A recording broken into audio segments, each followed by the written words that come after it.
Hi everyone, welcome back to Casual Watch Talk. You're joined by Sam and Chris.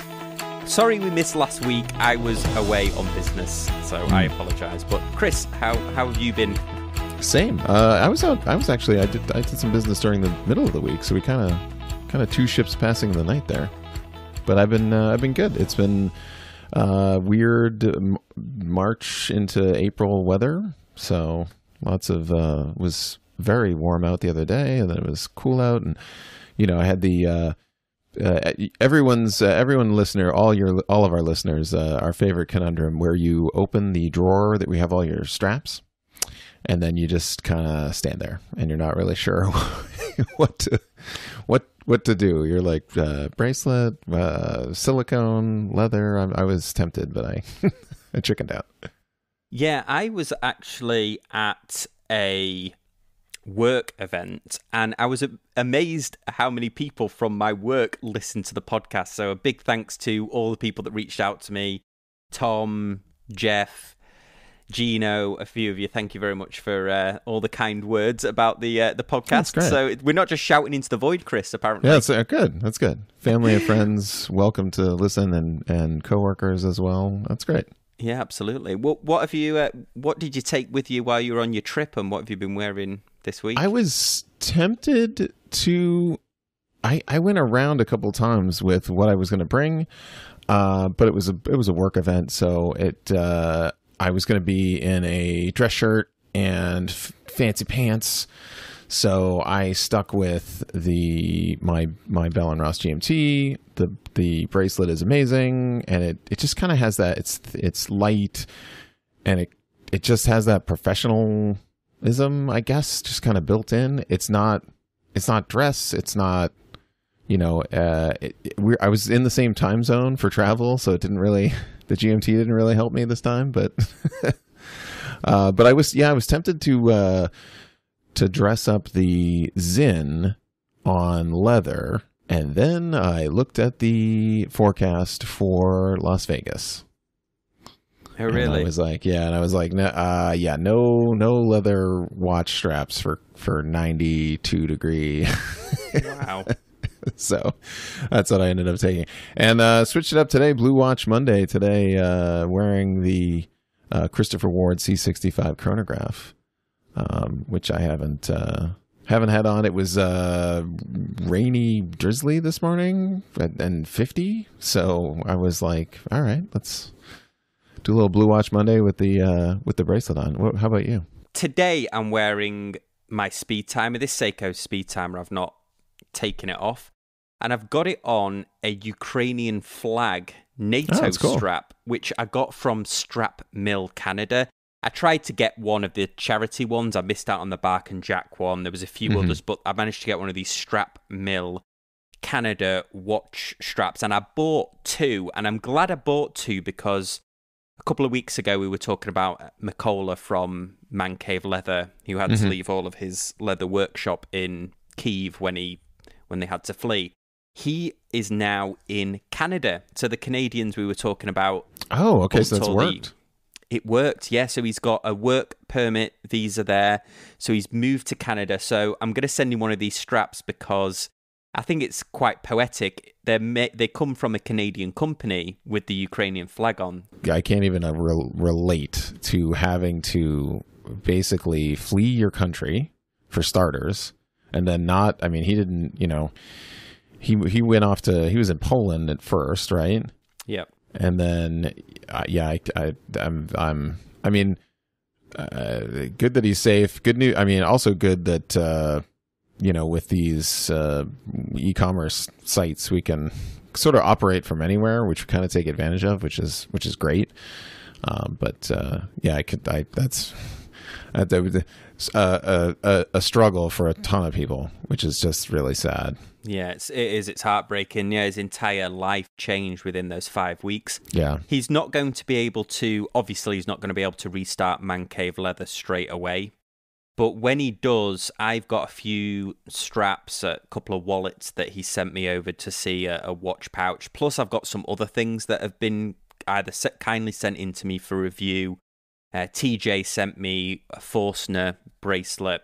I'm collecting all of these things, and when the time's right, we'll do something either on the podcast or on the show where I'll auction or I'll raffle off some of these items so that we can help with getting McCullough some of the tools and necessary bits and pieces he needs to restart it, because I think that'd be a really cool thing for the little community that we built here to help. Do a little part, do our little part, exactly, and just and especially for small businesses that just lose, if you lose all that ability to have a business, then that's it's not like you can. And those, some of the like specialty leatherworking, the special sewing machines and all the hardware necessary for that. It's not cheap, and you need it in order to do your career and your livelihood. So, absolutely. Well, what I wore on my travels, actually, to go back to that subject, was my Christopher Ward, and I wore it because a lot of people at work know that I'm into watches, and I think the Christopher Ward probably tells the story of my watch collecting journey quite well. Okay. Yep. Because not only is it a British brand that's made in Switzerland, but I still believe, and we go on about this. I make that joke that when people comment, "Oh, are you being paid by Christopher Ward?" and we're like, "We wish, we're open." But I still think they're the best value Swiss brand, and I work with a bunch of salespeople or a bunch of people that are interested in watches, and they're interested in knowing what represents good value. So this Christopher Ward's always a great story to tell. But in other news, I did go into the Rolex AD. Oh, all right. The same one that our friend Justin, used to work at, although he's at the Tudor AD now. Still waiting on him getting a Black Bay Pro in, so I can take a look at that, take a few shots for the Discord and the Facebook group. I put my name down for a Rolex Datejust, but I gave them the three options. The two green dials. So there's a green dial. Okay. And one that's the Sunburst, the Sunburst, the regular, or are you doing that funny money one? It's the motif one. They call it the motif one. And then the blue version of the motif. Yeah. Okay, so the blue version. Okay. Your I missed it by a hot second, but that watch was on a full video wall ad on the Strip. And I tried to catch it quick. I was like, "Oh, it's at Sam's watch," and just right on the Vegas Strip. And I was like, "Oh, it's Sam's watch." Just missed it, but yeah, they're advertising heavy for that. Well, what was funny was that I don't think that watch anyone's seen it. I'd be corrected if I'm wrong, but I don't think anyone's seen it in person, because I asked both Adrian at Bark and Jack and Ricky from Scottish Watches, who were both at Watches and Wonders, if they'd seen the watch at Rolex, and they said no, they hadn't seen it. Oh, so it was either not there or it was hidden kind somewhere, or you had to ask. Yeah, you had to ask to see it. So, and I can't find any pictures online. There is a similar green dial that they did in a smaller 36 mil, I think, maybe last year or the year before, but I haven't seen anyone, especially the motif dial. So I'm really interested. Start your clocks now, because I'm on the list. All right. So, yes. The velvet ropes will part in 2 to 2100 days. Well, we'll certainly see. I'm going to go to the UK sometime in May, so it would be great to have it for them, but I'm not going to hold out my much hope for it. I was so speaking of stopping in at the AD, I stopped in at the Swatch AD. Oh, very prestigious, chosen as one of the select stores to get the Moon Swatch, and no, so no, they were like, no, they don't have it. You can see them in this case, but that's about it. So same sort of pictures that everybody has seen, that like of the from 2 feet away in the case. Nothing exciting there. Didn't have any to experience. I also was in there's another Swatch store like in the Fashion Mall that's just down the street of the Strip, and we happen to be grabbing some stuff in there, and I asked them, I was like, what, like, are you guys seeing any uptick or anything like that. And apparently the manager was there, and he's like, they didn't even tell us. They had no warning. It's naughty, that, isn't it? I know, mentioned right? it on the last show. Yeah, just like they had no warning that it was coming, and then he said someone brought one in. So imagine if you're this person, why would you do this? Torment them. Someone brought one in to show this store and was like showing it off in the store. Oh, how cruel. So, like, that is naughty. Look, this is your company's and you can't even get this. Yeah, that is naughty, isn't it? Well, we've got a couple of stories, a couple of interesting things, and I also want to talk about a trend with YouTubers, which we'll perhaps talk towards the end. I'm gonna call out TGV in a playful way before all the TGV fans leave a nasty comment, but I'm gonna call him out in a playful way. But one of the things that we glazed over last week, which I was on a live stream on Tim Wright's live stream last week, I think. And he brought these up and asked my opinion on them, and I realised that we kind of dismissed them on the last show. And this is the different coloured dial Zinn watches, the 556 limited editions. We'd mentioned it in passing, but I did. I had it like a throwaway comment last week. Yeah, I'd never asked you your opinion on it. I'll share my opinion after yours. I never asked you your opinion. I think that right now this is sort of the trend of the trend of the time. 2-3 years ago, it was integrated bracelets. 2 years before that, it was, everybody with display back or something, some other sort of trend thing. Yeah, I think it's just the trend of the day to have different colors. I think they did it in their own way. So no bracelets, pretty simple case, 3-hander. I didn't even see the price, so I'm not gonna. I think somebody was saying that they did sell out of them. Okay. All, but I didn't see the price anyway. They were limited, so they do 400 each. Okay. Let's just see on eBay. This is one thing I didn't check out, but the Zinn 556 on eBay. Oh, there isn't one yet. No one's flipping them yet. So no, that's an older model. That is an older model. Somebody's trying to jump on the hype, aren't they? Yeah, the hype train. $2,000. Yeah. If I'm being honest, I'm not crazy about these because, well, first of all, I don't love the colors. Maybe the green. They're a little the color. It's what's interesting. I'm glad you mentioned that. They're kind of flat. Yeah, they're like their colors are kind of flat. They're like not like a little too close to like a pastel flat sort of gray contrast color. And so if you're gonna paint a house or a mailbox, these are fine colors, but they're not vivid, they're not vibrant, and so. And I don't know why they haven't got the date on them. They're tool watches. Zinn makes tool watches. Why would they not put the date on this watch? I don't know. If you've not seen them, they're a simple field watch-esque 3-hander with no date, and they come in a blue, a Tiffany type blue, I suppose you'd say, a non-copyrighted, a sort of a copper red. Would you say that was? Yeah, like an orangey red and a mustard yellow, and then probably the nicest, which is a green, similar to a British racing green. Yeah, or like almost a forest green. Yes, and it's just green. And they just did 3-hand, sword hands.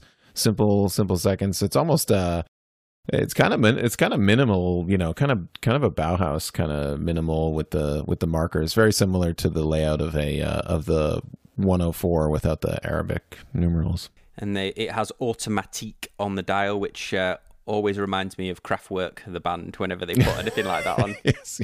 Yeah. They come out and just press the watch, beep boop beep.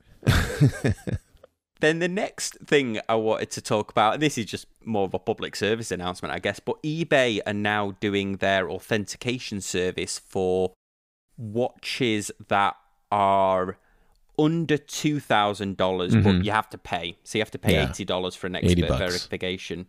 Yep. To get your moon swatch verified. Oh, wait. Don't do that. Don't do that. Please do not purchase. Do not pay over retail for this. So we were kind of curious if they would make it a seller deal and roll it into the seller fees like they had rolled into everything else. So giving the option to the buyer, it's it seems like a good third party service. If you're not eligible. So now this is the 1,000 to 2,000, but then they're still including it for 2,000. Is this right? Do I have the story right? Yeah, that's what the article seems to. So every watch over 2,000 is already going to one. So okay, that's good. And I think that there's some. This is getting into the like the extended warranty territory where for some watches I would do this, and then others I'd be like, listen, it's a Sinn 104. It's going to be fine. But like if it was like a weird 90s something that it was like a limited edition, but it just happened to be like in the $1,700 range that you got a great price on it. So and speaking of 90s watches, you were saying that they've re-released the Top Gun watch. Yeah, I was saw it on pop up on Instagram, and I saved it. And so Porsche Design has reissued the original Porsche Design or chronograph, or not the original, but one from the Top Gun era, the black PVD, very similar to the Zinn that you had. Yeah, the Zinn that I had, and then who's the company? Oh, you mean Dan? Is it Dan? Dan Henry. Dan Henry. Yeah. So he does a very similar one. Yeah, like that Dan Henry is that black PVD. Dan Henry is basically based completely on this watch. So I was like excited to search it out, see if what they were going to have them. The movement inside is absolutely exquisite looking. If you haven't seen it, definitely do the internet search to find pictures of it. But unfortunately, 500 piece limited edition, and that's kind of it. And I am disappointed. I wonder if they're. Do you think this is to coincide? If anybody's is not familiar about this watch, it's not Top Gun similar to how IWC do the Top Gun to celebrate the. Oh right, yeah, that's correct. It's the movie Top Gun, correct. Tom Cruise wore this watch. It's a black watch, integrated base bracelet, quite iconic. And was it you, Chris, that was telling me that? Is it that Porsche Designs are not linked with Porsche, the car company? No, they are separate. They are separate companies, but they're definitely linked. Oh, right. They're definitely linked as far as that. It may also be that they at one point didn't make the watches, so they've had IWC and various other watch companies make their watches. So, sort of a collaborative partnership, design partnership in many ways. Well, let's talk about, this will be a bit of a main subject, but one of the things I've been noticing recently is a couple of the bigger YouTubers are making comments on other YouTubers, other watch YouTubers. And to be honest, I've done a video with Ben from Ben's Watch Club where we talked about just watch out for the YouTubers that perhaps take money for reviews but don't mention it, or YouTubers that are churning through watches that don't really have a chance to experience the watch for any length of time. And I'll leave a link to that video if you're interested in it. But I noticed two of the big ones, and I'm talking about Time Teller here and also TGV, who is arguably the biggest. I'll start with the Time Teller. He's done a series of 3 videos. He did one where he just titled it "Don't Trust Watch Reviewers," but he didn't really talk about it in that video. It was actually shoehorned in a review. Okay. And then he did another one, a part 2 of "Don't Trust Watch Reviewers," and then he did a part 3 where he got Jody at Just One More Watch, he got Just the Watch, and he got Swiss Watch Gang to all do a little segment on it about why. And even though he calls it "Don't Trust Watch Reviewers," he's got a bit more of a friendlier premise to it, and it essentially revolves around hey, everybody has an opinion on thing. They bring their own experiences in life and their own biases to each watch, and really you should not trust everything they said. I don't necessarily agree with it. Not that you should definitely watch a whole series of reviews and design yourself, but this idea that bringing your own biases and life experiences to it, I think, is the reason that people like certain watch reviewers over others, is the angle that you take on it yourself. And some people might like the angle that, for example, I don't like Shinola watches, and I know that half of the people that watch my Shinola video agree with me, and a good portion don't agree with me. Right. So that is a totally biased opinion. Yeah. And I think that's what makes YouTube interesting, because otherwise everything would just be Tim Mosso's content where he's just talking about the watch and its intricacies. I don't know what you think about that. Yeah, you have the spectrum. So you have, very opinionated, this everything is crap, and then you have the opposite where you have the everything is amazing and it's all amazing and you should buy everything because it's amazing. And I have always felt, and we've discussed this certainly here, but with our listeners, I have always felt that in any group, in any particular thing that you buy, whether it's chef knives or lawnmowers, there's going to be some expert, and there's going to be someone who's like really passionate about like how long the battery or the gasoline and the lawnmower lasts, and knows the cut depth and knows and what I want from that person is I want the basic value answer. So it's like, what is the best, I'm looking at these types of things, like what is the best this to get? What is the best value this to get? And whether it be knives or lawnmowers or watches, I think that we're kind of that voice, or I'd like to think that I was that voice, to be like, you do not have to go into the depths of the internet. If you want, if you like this field watch, then you should go get yourself a Hamilton khaki. And if you like this, if you're, a Swiss made chronograph, well, let's, go here and look at this and let me, let us be your guide, is sort of the take I have. So, you're right. I mean, I try as you might to not upset anyone. Yeah, just, there are things that I'm just not a fan of. Yeah, and I agree with you. I think I thought it was slightly funny that the time teller, hi Jory, by the way, I do like your content if you are listening, if you happen to be listening.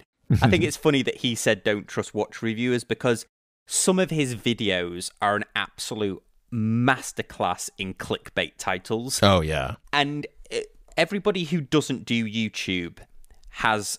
Well, there's a couple of things that when you do YouTube, you have more of a timid response to, and one of them is clickbait.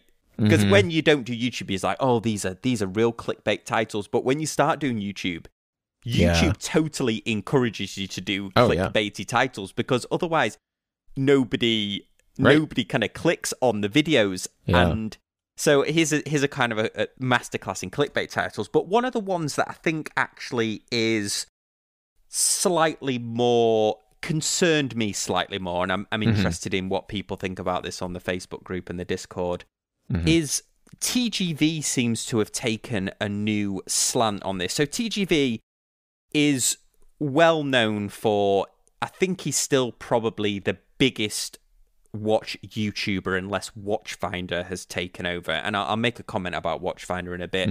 But he's certainly the OG. A lot of us, including myself, definitely started off watching TGV's content, and he was one of the reasons that I thought, hey, I'll give it a go. One of the reasons that he does so well on YouTube is he very much he takes a level view on certain subjects. So he has opinions on watches, but it's well known that he likes a whole range of watches. He does say if he doesn't like things, and he does point things out, but he's always not got involved in, I would say, the watch drama. side of it. Yeah. He's been the subject of it. He's been the subject of it. Yeah. Definitely. Archie, he was Archie's first ever muse, if that's the right word. His inspiration for making a lot of comments about it, and Archie talks about stuff that happened outside of YouTube, but TGV's always taken a very, he's taken a very level view on watches. He doesn't have strong opinions. His collection covers cheap watches all the way through too. Yeah. But in his recent video, and he's done this on a couple of recent ones, he's taken a direct shot at other watch YouTubers. And Chris, you saw this most recent Breitling one, which for some reason the first 10 seconds of it were nothing to do with a Breitling watch. Right. Yeah, he kind of called a whole bunch of people out. I mean, and sort of invalidated a lot of the content. Yeah, he kind of summed everyone up, didn't he? Summed all new. I guess he's talking about newer watch YouTubers. He might have been talking about everyone. Definitely was taking a swipe at the live streamers, and he was calling it. He says something like vapid chit chat about watches, which I presume he meant live.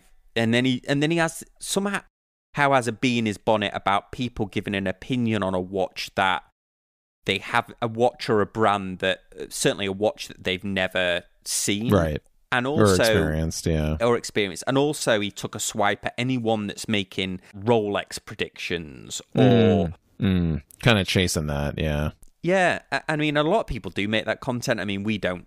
We'll comment on Rolex afterwards, but we don't make predictions. But it was uncharacteristic for, I think, obviously TGV is a character that he is playing, but it's uncharacteristic for him to play this almost ungentlemanly. Yeah, because my take would be that hey, if this is.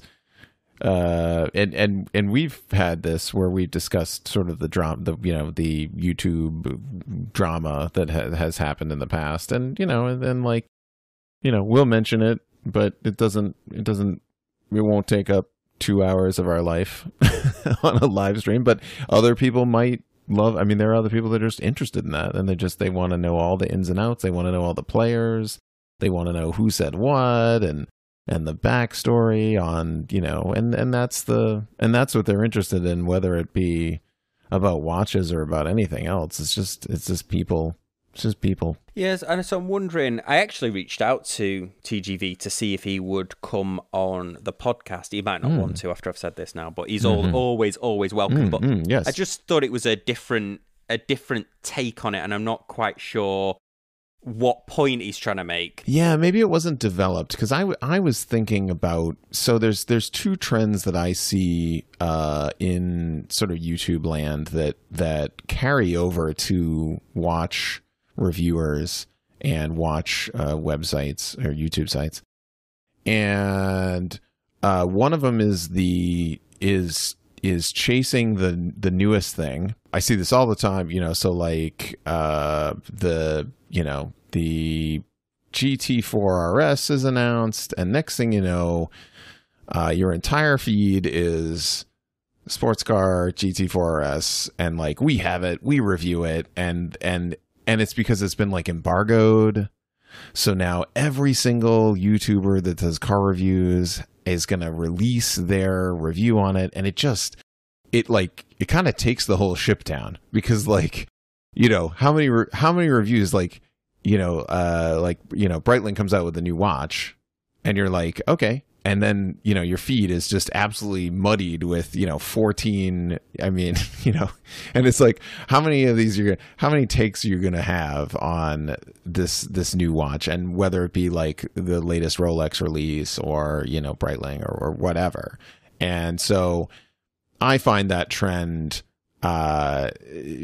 is tiresome. Just to counter that, though, would you say it's a common subject, Moonswatch, for example? Right. You obviously see a lot of people that have made content on it. We've even discussed it on this show. Yeah. But would you miss it if your favorite YouTuber didn't talk about it? I'll give an example. If I was waiting for Adrian at Bark and Jack to do a video on the Tudor Black Bay Pro. I love his content. I know that the filming is going to be excellent, and I know he's going to give an opinion that I'll likely agree with, because I agree with him on other watches that he's reviewed. But he's not the only one. Obviously, there have been hundreds of people. Yeah. So what do you feel about, maybe it's your favorite car reviewer? Yeah, interesting. I mean, interesting position. I see your point, because I just then, I mean, so you made me think, there are new watches that will come out that won't be covered. And then you'll be digging for that one review, and you'll be like, oh, did anybody talk about this? Does anybody have any like opinions on it at all? This kind of thing. And you're kind of looking to see. Yeah, I mean, maybe that's just an inside baseball YouTube thing as far as that. So yeah, that's a good point. That's a good point. And you do have to kind of follow trends as well, because YouTube doesn't reward you for doing good by the watch community, I think. So, for example, I've done a couple of videos when I first started out, and I think a few people might start out this way. I suppose other YouTubers can reach out to me to agree or disagree, but I think at the start, because you're so passionate about watches, you certainly go through a stage in your watch review career where you're like, look, I really want to showcase this watch. Mine happened to be these Timex watches that went to space. And I filmed them, and I knew that they would be interesting to other people that collect watches, but then you also just hit the realization that it likely will get no views, because you're not doing... It's right, it's not the new release, and it's not the thing that everybody's looking for. Interesting. Yeah, exactly. And you're not, and I had this discussion actually with a micro brand that reached out to me. So I used to love reviewing micro brands, because I like to champion that sector of the watch market. I'm passionate about it. There's a lot of value for money on those micro brands. Problem is that I can't get the views on a micro brand, and I feel bad, because these people are sending me watches. I'll never ask for a watch for free. I've never asked for a watch for free, but if they send you one as saying, look, keep it, see what you think of it, and go from there. And I'll always mention the video. I feel bad that I can't get the views on these micro brands. And I think it's because, people are more... I haven't quite cracked it. Just from a algorithm standpoint, you're introducing a watch from a unknown microbrand, or maybe small, maybe unknown, maybe small microbrand, and then so right there, it's like in your title, that's not helping you. So like the name of the company is not helping you here, because it's not Rolex, Omega, some watch drama, whatever. And then you'd like fit, you'd go through and I know on some of them you even had like early versions, where you'd kind of go back and say, like, guys, you got to get these hands got to be a different color or something, and they were like, oh yeah, the production version is not going to have those at all. And so you're in service of the watch community, but at the same but not helping out on YouTube. It's a thread that I think that we should just all be aware of. And when we hear comments like this. Well, exactly. And you're totally right. A lot of the things like these micro brands this is why YouTube encourages you to clickbait the title, because and you see it, you're having to put stuff like best value diver under $300. Is this watch better than the Hamilton Khaki? You're having to make a leap for people. Because top five, And I don't know what the answer is, because I do it as well. Like I think you need, like, humans have to see like patterns and how things kind of connect together, don't they? So I wouldn't necessarily, if a watch did say, oh, this is better than a Hamilton Khaki, I'd be like, oh, this like, what? Exactly. Right. So you're almost encouraged. Yeah, I mean, this is a great discussion, because we're, this is if you're involved in the community, this is kind of what you kind of have to put the filter on. And the second thing that I see as part of a YouTube thing, I'm kind of curious as to your take on it, is when well, here, I'll tell a little side story. So I was looking to put epoxy floor down on my garage, right? Oh, yep. So like nice clean garage, you see them on YouTube, like, fancy garage, da da da da da. And I was like, all right, what should I get? Like now I need to go into the garage customization YouTubers, and I need to ask them what their best thing is, right? And I found that the company that sold this kit to do an epoxy, like do it yourself epoxy floor, the company that sold this kit, after watching like 4 or 5 of these videos, it dawned on me that this company is just giving this kit away to like 25 YouTubers for free. Yeah.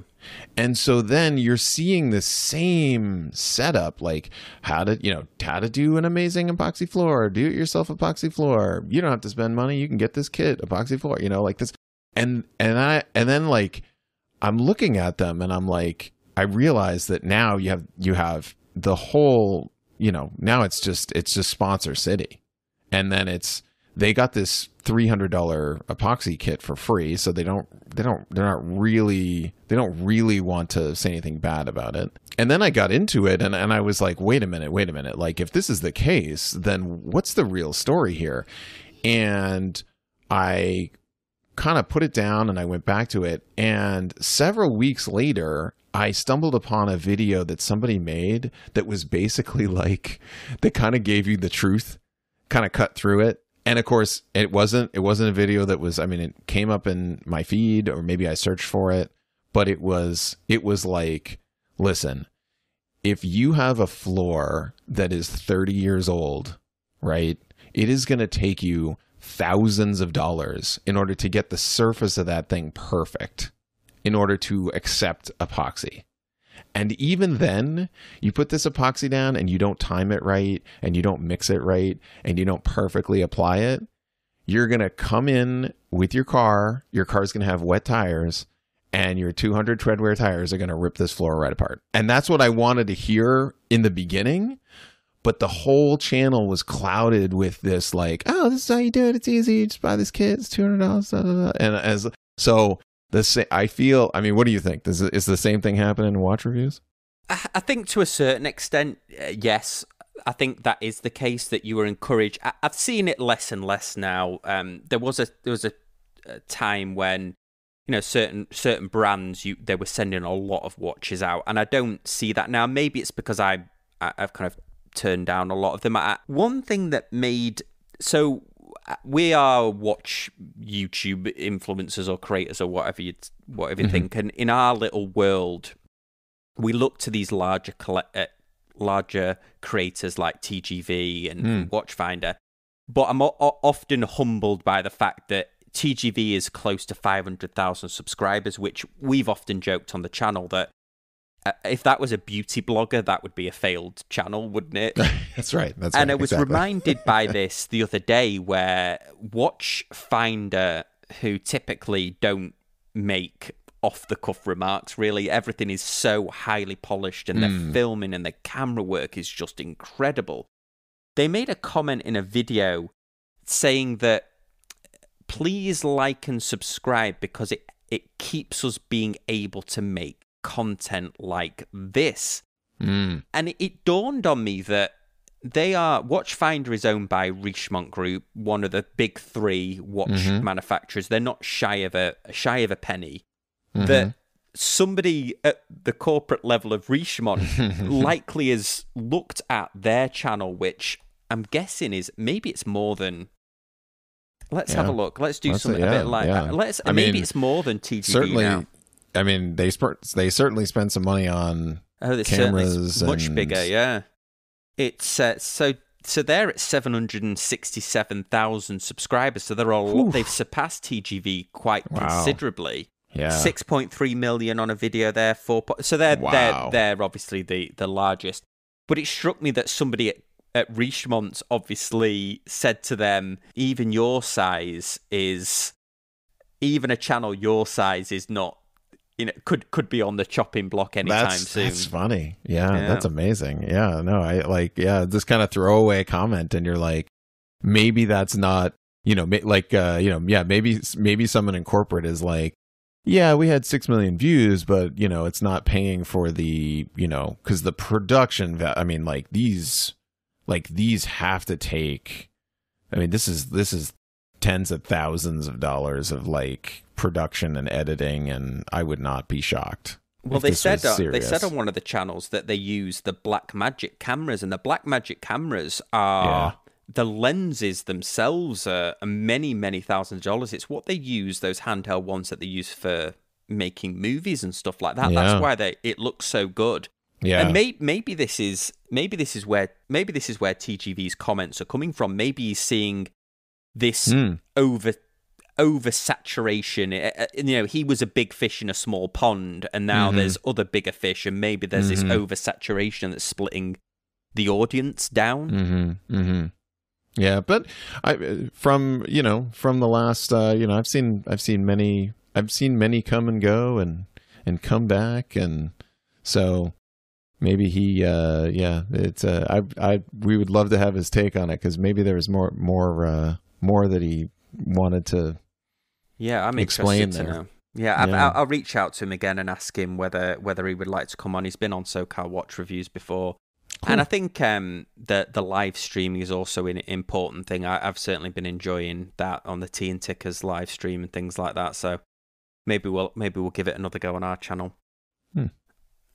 Okay, well, that was an excellent episode there. Let us know your opinions. Either join us on the Discord group or head on over to the Facebook group. And we'll see you next time on Casual Watch Talk. Thanks, guys. Bye.